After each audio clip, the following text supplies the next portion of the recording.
Hey guys, this will be video 21 for the 50's Goldtop Les Paul replica using Stuart McDonald templates. And I think it's video, yeah, I'm pretty sure it's video 21. I'm primarily just going to be talking about the tuners and cutting the tuners and not doing the tuner install, but just making certain that you drill the locations properly. And it's as simple as just doing another little cowboy jig.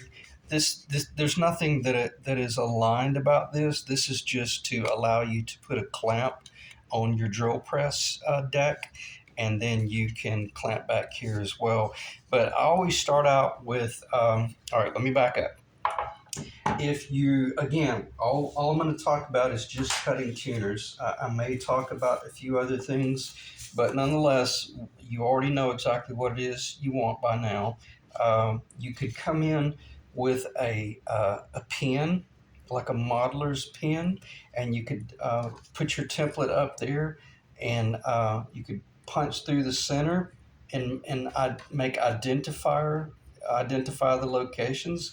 Or if you have something like this template, then you can lay it up on your face and extend the pencil lead out and just reach down in there and actually make the little location. I like the template. It made it really easy. And however, I didn't trust it. Well, the first time I used it, I didn't trust it. And I was really triple checking everything off of the center line.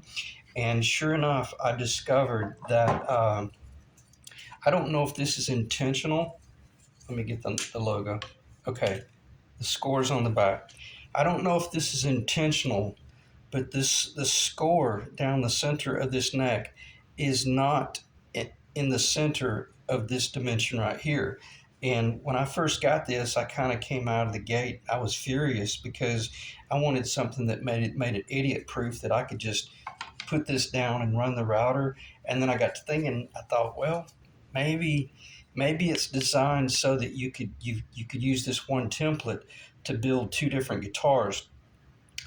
Since this is offset, you might be able to use the center line and this side up here to build a nut location that is under 1 11/16 of an inch. Or if you used from the center line over to this side of the face, you might be able to use that for a 1 3/4 inch nut. I don't know, and I didn't take the time to call Stuart McDonald and ask them, but before you just tape this down or clamp it down and run a router around it, give them a call and find out what's going on with this. If that's a design flaw, then I want a free screwdriver or something that has the Stuart Mac logo on it, because I'm not throwing them under the bus. But nonetheless, do your research there.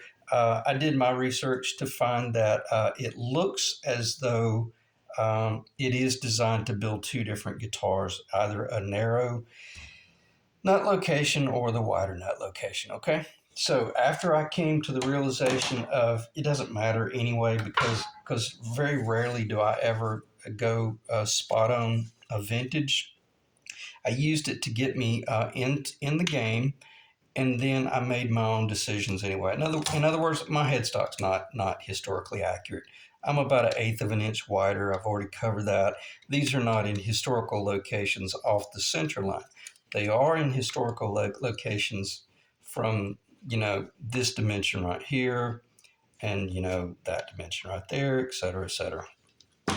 But nonetheless, all I wanted to do is work off the center line, and then I was able to use my protractor in order to verify that I didn't risk getting off, or nothing was crazy as I was checking out these two locations. Also, because I had, and if I forget, when you're at this stage, make certain that you have the nut that you want to use in hand, and you want to have the tuners that you're going to use in hand, not on order, because you might get them in your hand and realize, oh man, the online information said the dimension from here to here was X, and it's really X plus 1 millimeter. So I like to reverse engineer from an actual item in my hand. Okay. And then where I'm going with this is once I put this nut up here in this location, I was able to actually make a mark where the low E and the high E string is, and then front, well, and I don't know if you can see it, but the little tick mark is still there. But then I was able to put a straight edge on the guitar neck, and then sight down it to discover that once this a post comes up through the middle, the string is in fact going to remain almost perfectly straight. It's gonna go in just a little bit, but not much, and that will be a very healthy guitar, and it will be really good about maintaining tuning stability. All right, let me check the time, because I don't want to spend too much time just going on and on and on about things like that, other than the fact that I always have to remind myself, why am I doing these videos? I'm doing these videos for the guys that are very much intermediate builders and or almost beginners. As I've mentioned before, it doesn't matter if you've never built a guitar before. If you're really good at woodworking and you'll just listen, I can show you how to engineer your way through a project having never even done it before. And you'll end up with a really, really good project, okay? So anyway, so how did I start out? I started working off the center line, as I've already clarified. I verified that I got all 6 points where I wanted them. And then even so much so that I came in and I just used I didn't measure it. I just put the caliper up there, and I put the caliper in the center of that location. And then I went over here and I just asked myself, are they the same? I didn't care what the number was. And I just want to make certain that there was consistency from the bass side to the treble side. Okay, see my point? And as long as you have that, and then and then everything's square off the center line, you're going to have a beautiful project. And should you come in here and draw these all this out? No, I say just I'll try to pause the camera and go over to the drill station in a little while and show you how I've got it clamped in place. If you start out with an alignment drill bit and then drill that one location, and then leave everything clamped in place and then work your way up. So in other words, this would be the first operation, and I'm going to go over this again later on, but that would be the first operation. That would be the second.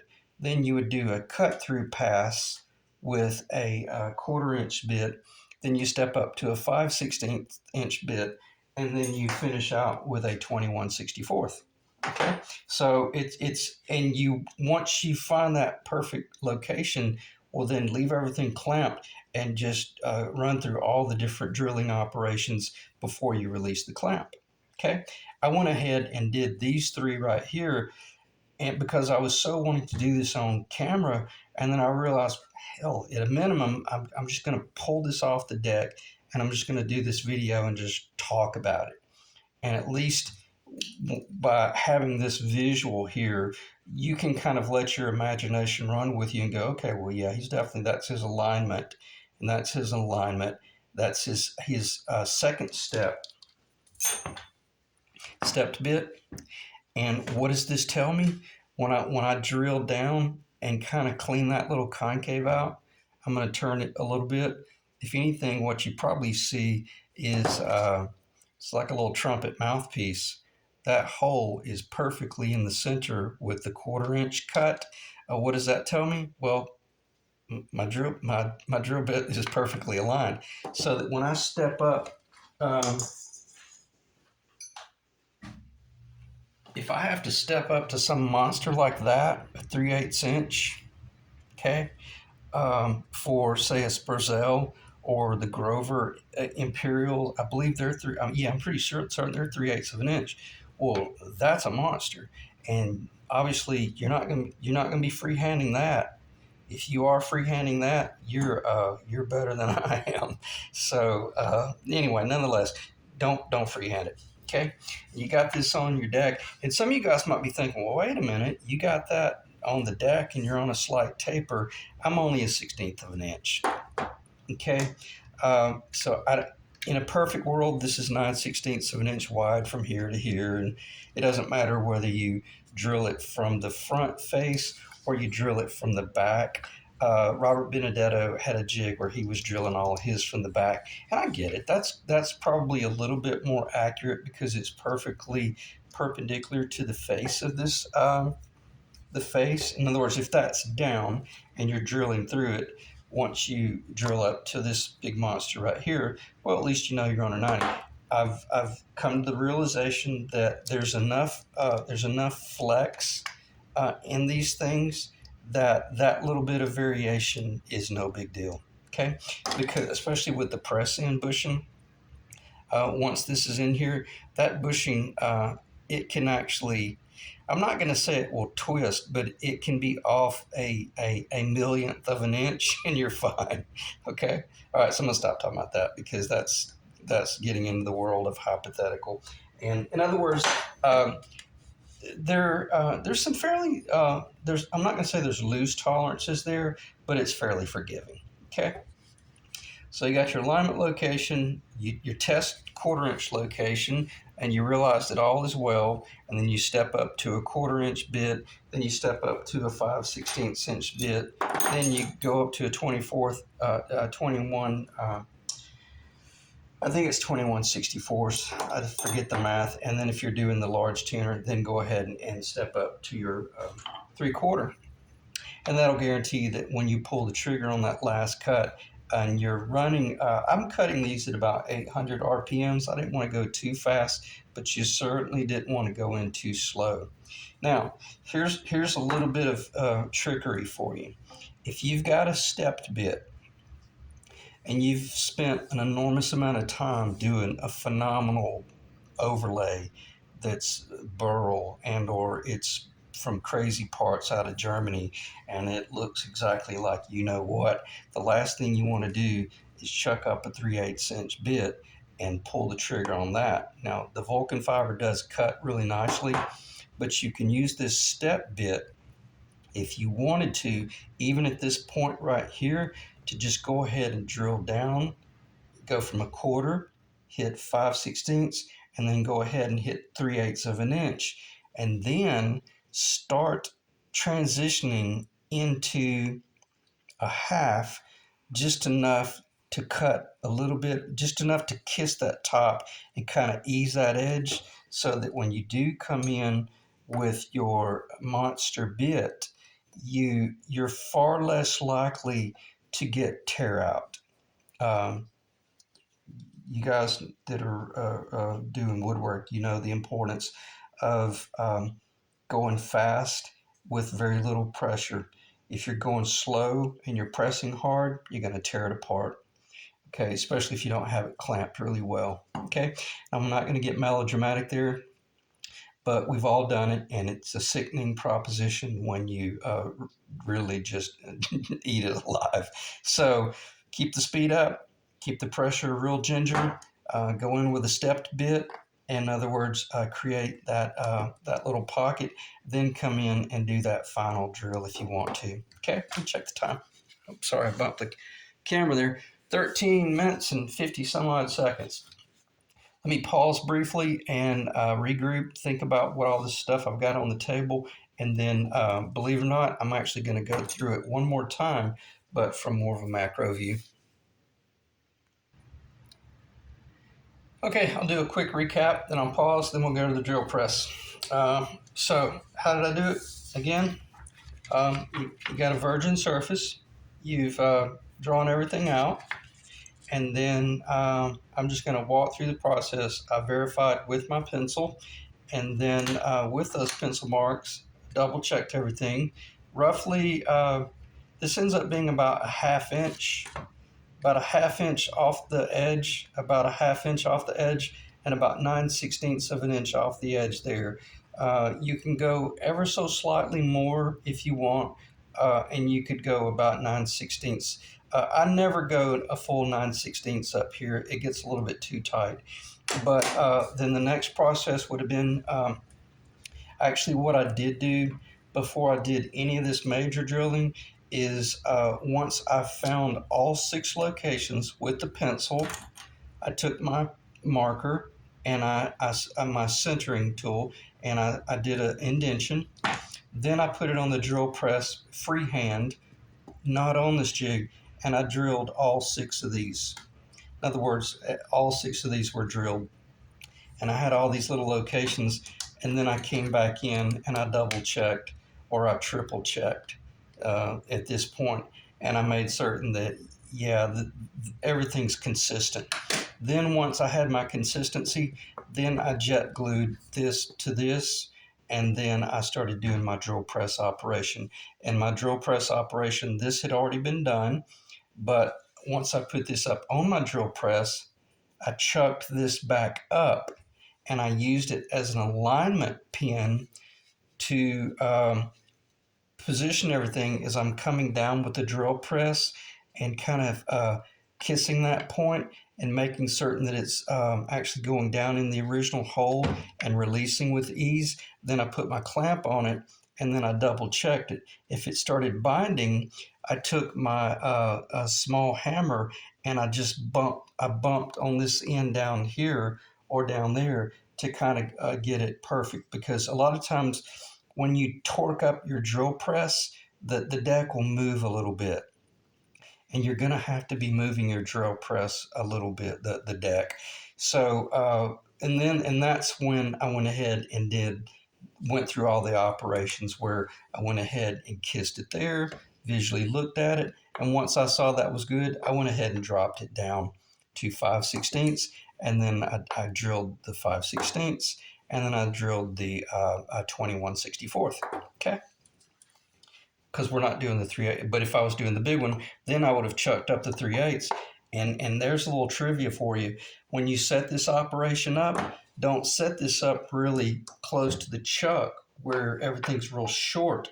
You're going to have to, if your last pass is going to be with a bit that tall, then you got to make certain that you leave yourself room to get this bit up in the chuck. You may have to open the chuck all the way up and go in on an angle and just barely get that bit in there. But nonetheless, make sure that once you get all these operations done, that you're not sitting there going, oh man, I've got to loosen the deck and then try to get this line back up. Good luck. Odds are it ain't going to happen. Or you're going to miss it ever so slightly, and I'm not being dramatic. So start from your end results, and go backwards with your order of operations, and it'll guarantee that you end up with a beautiful job. All right. And then I think that'll be it. So let's pause and see if the camera will allow us to go to the drill press and finish the operations.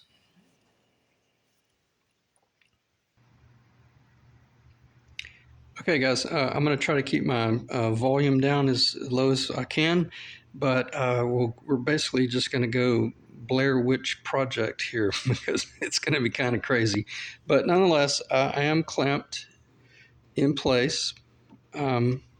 Perfect right there. So let's say that was your pencil mark. Obviously, you pull the trigger on it and drill that one. And then if you're smart, you got a magnet up there that you keep your chuck on. And then I'm going to have to pause here in a second. But nonetheless, this is where you'll step up to this bit right here. Okay, so let me pause, get this loaded up, and then I'll pull the trigger on that.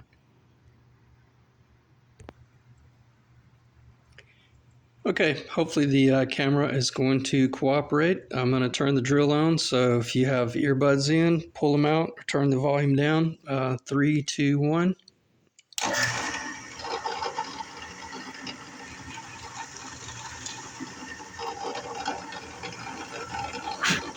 Do a kiss cut.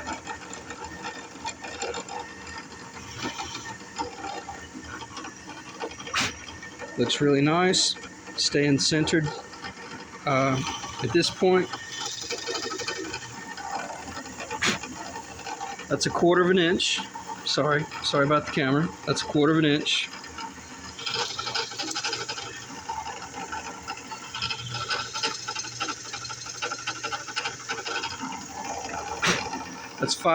That's stepped to 5/16 of an inch. I'm sorry if I shouldn't have had such loud volume. Okay. Sorry about that. I was trying to speak over the drill press and probably got loud as hell. So 5/16, and now we're going to want to chuck up to the 5/16 inch bit. Okay. So let me pause, and we'll go from there. Okay, a word of caution. When you chuck up your 5/16 inch bit, make certain that the bit is above the surface at least, you know, I don't know, 1/8 of an inch or so, and pull the trigger on the tool. All right, 3, 2, 1. And then turn it off. What we're looking for here is to make certain that the drill bit isn't off in the chuck, because if you were too close to the face and the drill bit was off real funky and then you pulled the trigger, the drill bit might start tearing it all apart. I'm being just, you know, sensible here about I'm not giving anything the benefit of the doubt. So I'm going to pull the trigger here and we're going to drill through this. So 3, 2, 1.